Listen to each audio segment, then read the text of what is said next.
So in this video, I'm just going to explain what I see a lot of people doing wrong with AI. So a lot of people go in one direction, they go AI slop. In another direction, they go this thing always hallucinates. And you know what? You're right.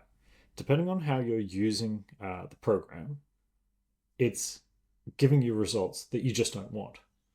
And that's because one of the things that people don't see is how it's actually structured.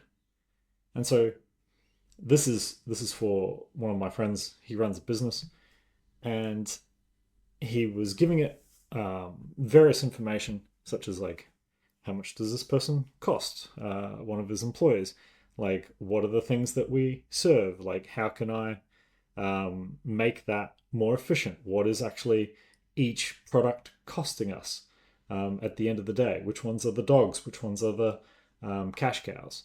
So he's trying to do that analysis. And what he found is, like, after a while, it just is going off on a tangent. It's doing something else, or it's not taking into consideration the previous information. So that problem is basically something that I see a lot of people do. They it's really confusing using AI because it looks like magic and you end up believing that it's a person.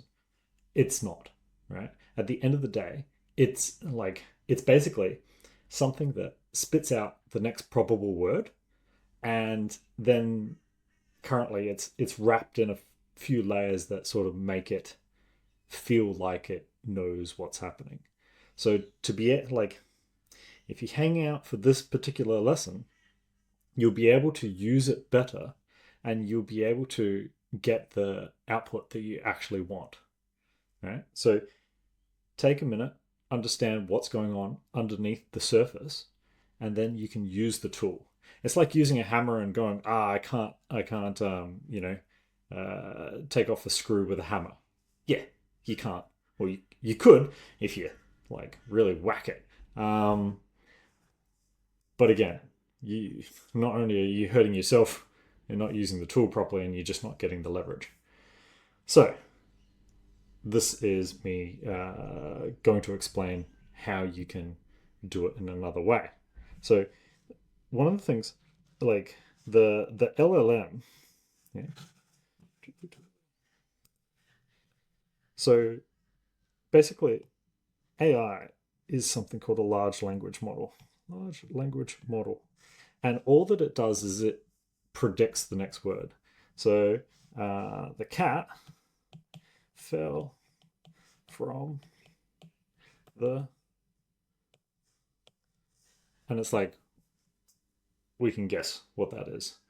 It fell from the, and just go, I don't know, tree. And so that is really probable. If it fell from the ship, less probable. If it fell from, what would be something not probable? Plane, right? They're still probable because basically they're things that are at a height and going down. It fell from the ocean, not really probable. What else? Air conditioner. It fell from the air conditioner. Maybe it's a high.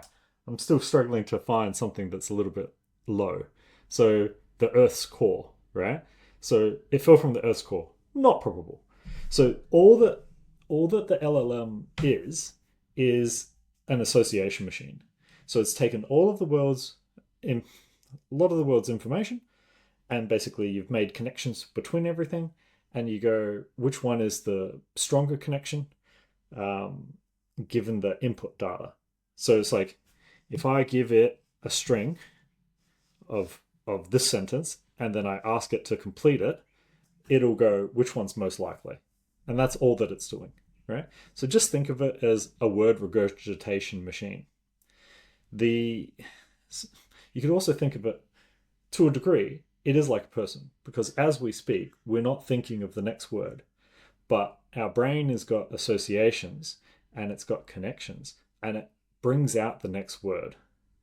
So if you've got that concept, you also know that if you've got a question, you would ask it to the appropriate person, right? So you've got to like load it up with the right stuff.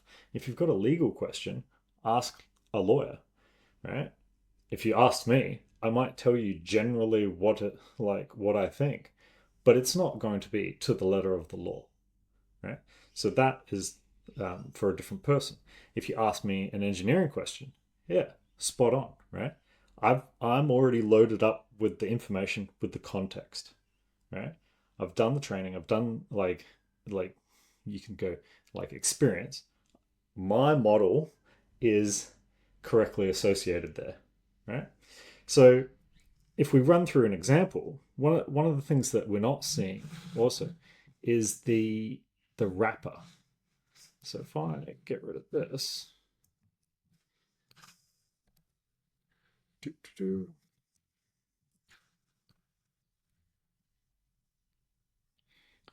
if I get rid of this and then say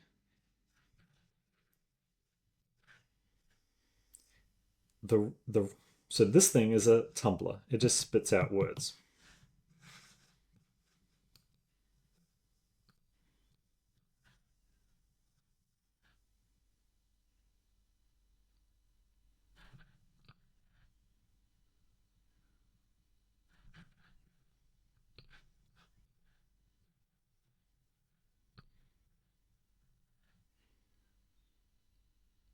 Can't use the top. Anyway.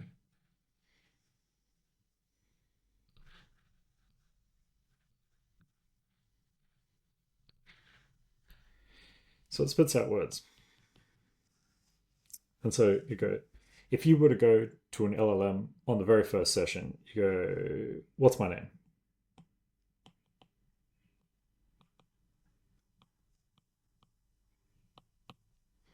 And that goes in. And so it thinks about it and it comes out with, I don't know.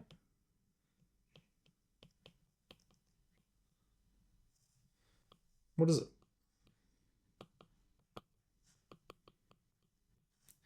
So first off, it's at like even that response there. What's my name? It's imagine it's trolled like it has trolled the internet and it's seen this sentence so many times. What's my name? What's my name? What's my name? What's my name? And it's got an association with it. And the association is usually, I don't know. What is it? Right? There's so many variations of that. And that's why, like, every time you ask it, it's slightly different. So, I don't know. What is it? And then what happens in the second session? Or should I say, you go to chat to it again. You go, it's John, right? And you pass that in to the LLM. And then it goes, hi, John.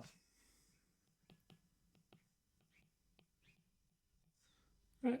So now it goes, hi, John. And then what happens? You have another chat with it and you say, what's my name?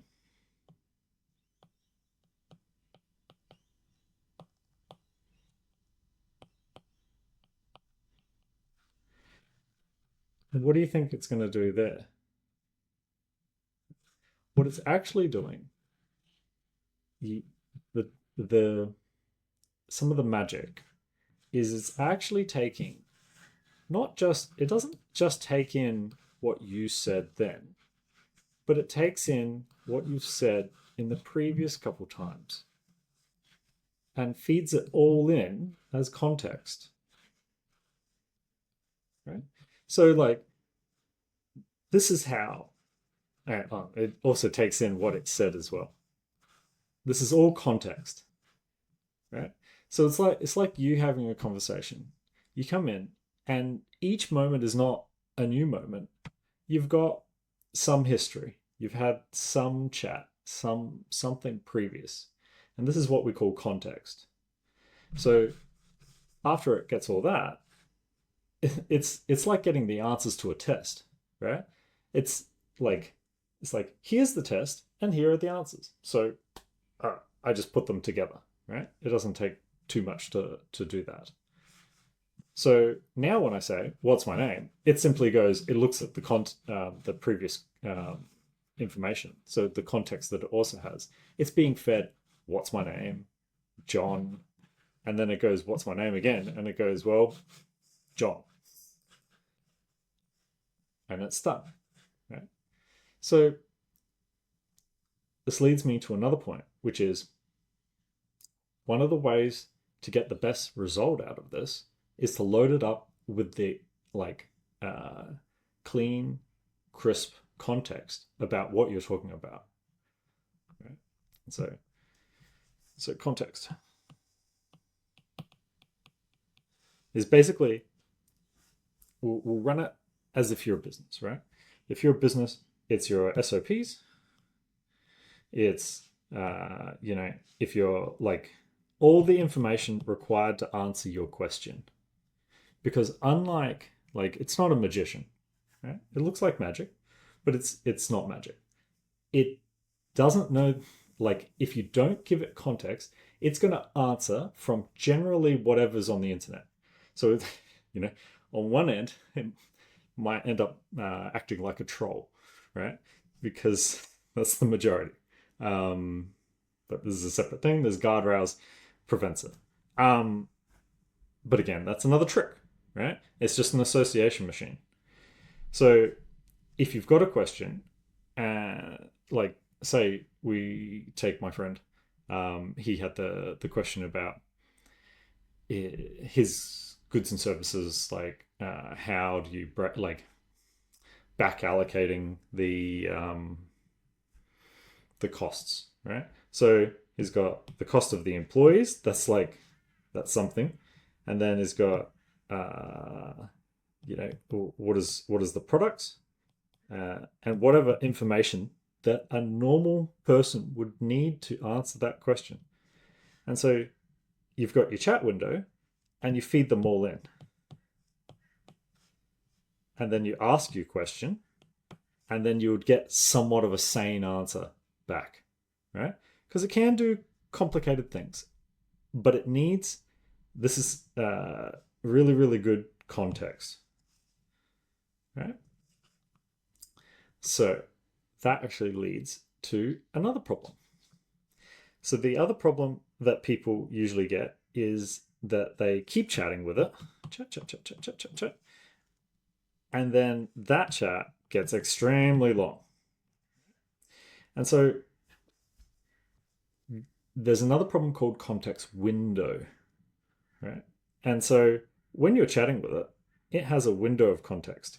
It's only it's like having a really long conversation with a person, right? They might forget what you said all the way back at the start. So you can't expect them to have all of that information really accurately defined. And so unlike a person, we discard information as it's coming to us. We go, that's important, that's not important, flick, flick, flick, flick, flick. This is doing it to a degree, but not, it's not there yet. But there's something called a context window, and the context window is basically the information that it's holding at the moment, right? As models have gotten, maybe the processing, models have gotten better and they're holding more context window. But if you keep chatting to it and then you ask it a question that needed a piece of information all the way there, now you're down here, right? It's outside of the window, right?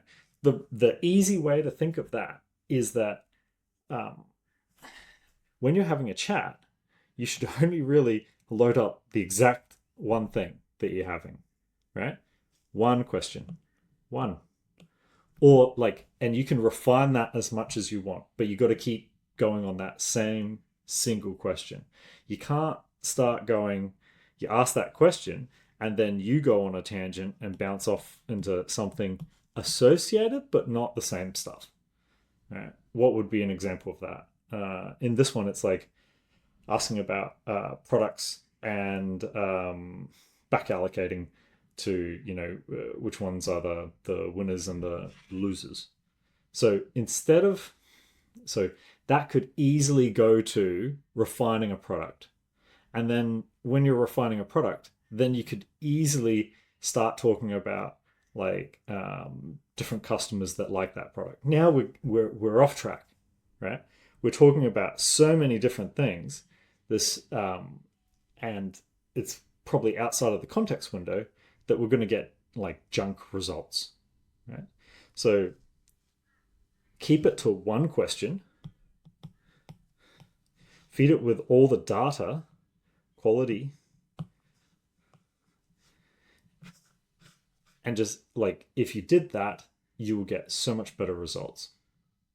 So there's one other way of going about it as well, and which sort of like gets over a lot of the problems. So if you're using the chat window, so here I've got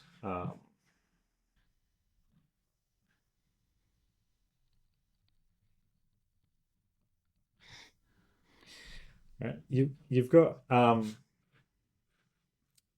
the chat window, but then you've got other products, right? So chat window is just for having a discussion, just for clarifying something in your head, exploring information, looking something up, right? So we're not really relying on, we can rely on some memory, but it's not really involved, right? If you want to level up, there's other things such as Claude Cowork and Claude Code. Personally, I always live in Claude Code, mainly because I'm more building thing type orientated, but also, and technically you don't need to know anything about code these days now. It's quite ridiculous. So many years coding just not gone to the wayside, but basically it gives me context, but anybody can write an app now. I would recommend Cowork and Code, mainly because you can create a folder, you put all your information in that folder, and then you always just, it references it, right? You don't have to keep loading it up. Or you can create a project at least, right? If you create a project, you put your project files in there, you can have chats about those particular files, right? It allows you to have that really good context, and you don't have to like muck around and refine those files. So for myself, I've got like certain projects. I load up the files that I need for that project, and then I work on that. And then when I need to do something else, I've got another project folder. So that would be the solution for that. And I think if you did that, you're probably ahead of like 90% of other people using AI. Depends on what level, right? Clearly not in the Bay Area. But I would say the percent, pretty much everybody I've talked to, bar one, actually like just misinterprets it and like gets thrown off, and then is upset and saying that this technology is terrible. Whereas this is a ridiculously marvelous thing. And it can do some great stuff, but it's not like the tool is educating you. It's not like this education might be around, but you just sometimes, I guess, you just don't know which questions to ask. So I hope this helped, and if you've got any more questions along this, or if you're wanting to solve something particular, let me know, and I'll look to make a video on that and to share the answer. I'm John. I'll catch you later.